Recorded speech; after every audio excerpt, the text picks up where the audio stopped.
Well, Ross, you've been franchising now for about 4 years now, right? Yeah. Officially. What would you say has been one of your biggest surprises since you started franchising? Oh my goodness. Okay, we're part of the Titus Center for Franchising here in West at Palm Beach Atlantic University, and like Mark, everyone at IFA Franchise Springboard. I'm amazed. I've never met a group of people that are in business that are so like I don't even know. They're mentoring.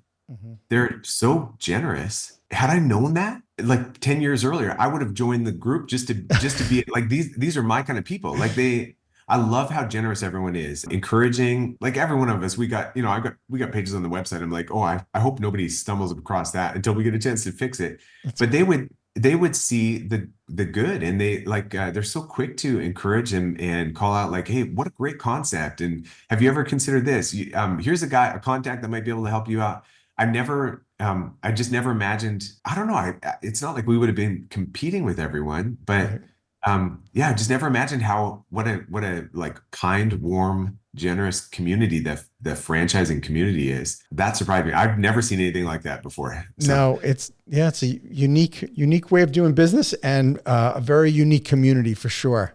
yeah, absolutely. Yeah. So So you were at Springboard back in September of yeah, 23. yeah, What did you think? Was yeah. that your first It, one?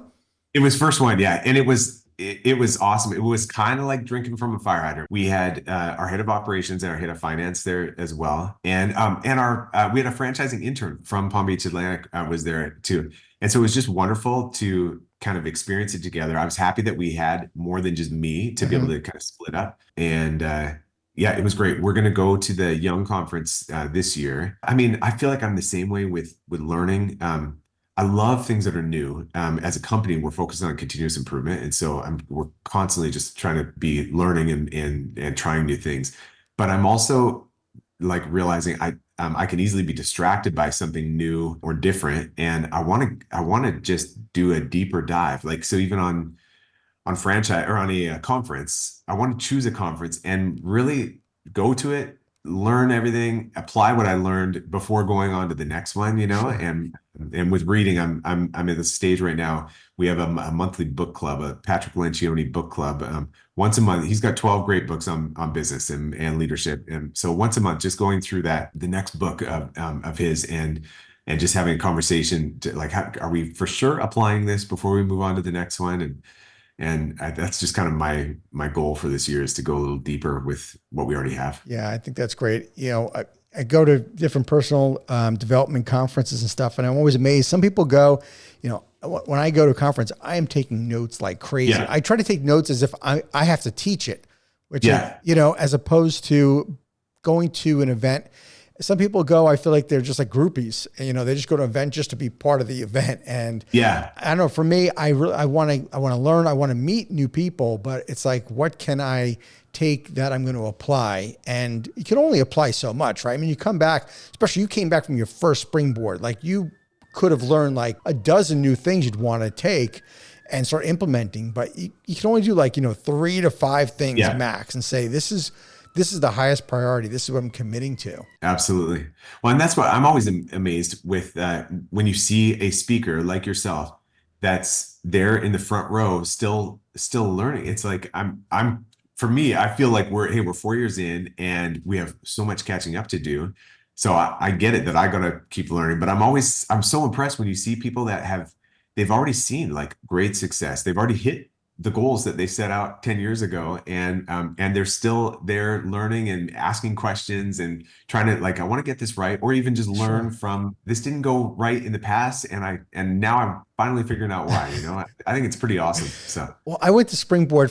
It was my first Springboard conference that I had been to. oh nice. And I had a great time. I enjoyed it. I learned so much. My biggest takeaway was that since I had not been at even a franchise conference in a few years, I was like, wow.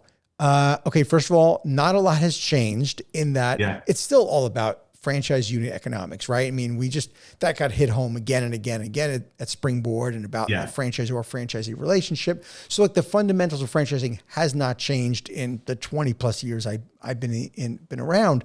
But what has changed dramatically, I feel like, is the resources that are available to emerging franchisors, just absolutely. technology, in itself is more readily available to allow you to run your business like some of the big boys, starting out. It's much more affordable. It's just much more accessible. But the community itself, man, it's always been this generous. It is something else.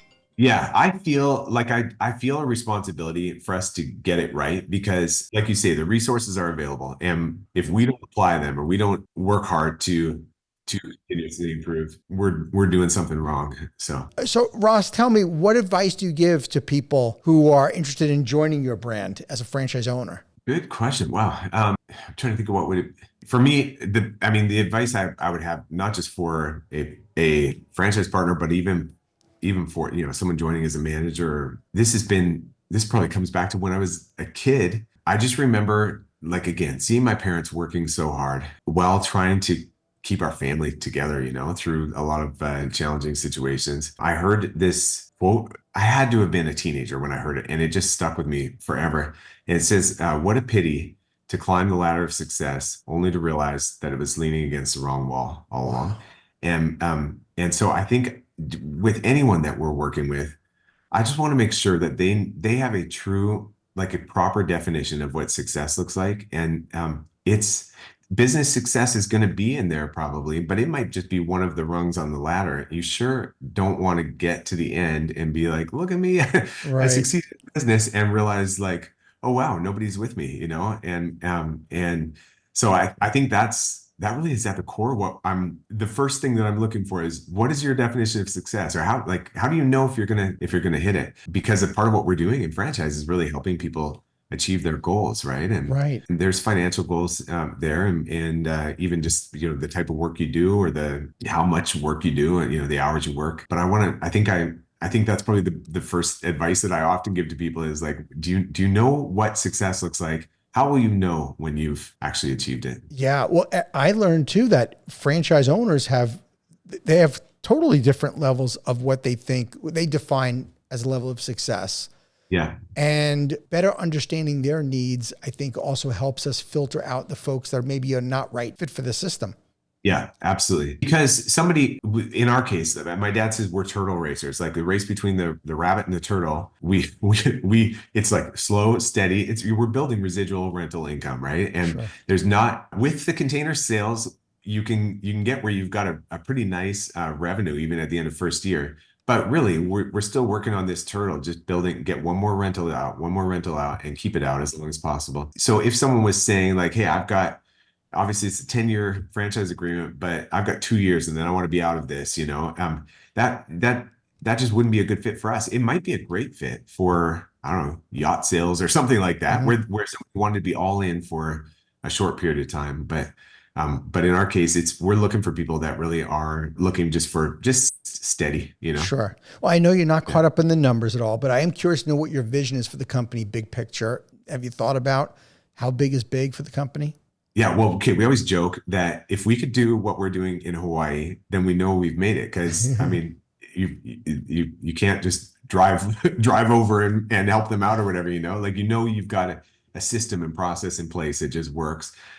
So I think that kind of is that short-term goal. Like, there's so many people that do move back and forth between Hawaii and I feel like that will be the next point that I really celebrate. Like, yes, we're not just on the continent, right? But then our vision is one location in every single state, and mostly that's just driven by the ability to help people move. If we've got a location in every state, we can facilitate basically any move that is requested of us, and I think that's very doable while I'm a part of the company, and I'm looking forward to having more people join that really can help get us there on in the right time frame. I think everything I do is probably just more cautious. I just don't want to put someone else's investment at risk. But I think with the right mix, I think we can get where we're gain that momentum and get to that 50 states within the next 5 years. Sure. I think people could appreciate that you have this very calculated desire to grow strategically and not just grow for growth's sake.